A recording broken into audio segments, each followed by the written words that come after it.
ओडिशारू China link Bhubaneswar Chandrashekharpur थाना अंचल एक साइबर रैकेट ठाब करा पटिया सुजर प्लाजा पछरे थिबा एक बॉयज हॉस्टेल रे गत 4 मास हेला उमर और सियाओल रूम भड़ा नहीं सिम बॉक्स रैकेट चलाउथिले।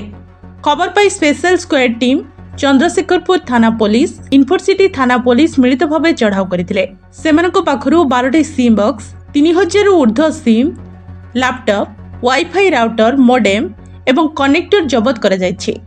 चंद्रशेखरपुर थाना रे एक मामला रुजु करी तदंत करुछि पुलिस। सिम कार्ड गुड़िक आसाम और मध्य प्रदेश रे रजिस्ट्रेशन रही। समस्त सिम कार्ड गुड़िक उमर और सियाओल बेआईन भावे आनिथिबा तदंतरु जणा पड़िछि। मिलिथिबा सूचना अनुसार पूरा नेटवर्क चाइना रो ऑपरेट हेउछि। एही सिम बॉक्स रे 90 रु ऊर्ध्व सिम पड़ी पारुथिला।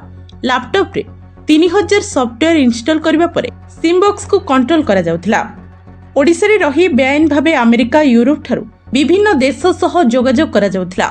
एही मामला रे पुलिस 2 जन को गिरफ्त करी अधिक तदंत जारी रखिथिबा सूचना मिलिछि। प्राथमिक तदंतरु गिरफ अभियुक्त 2 जन केरळर बोली जणा पड़िछि।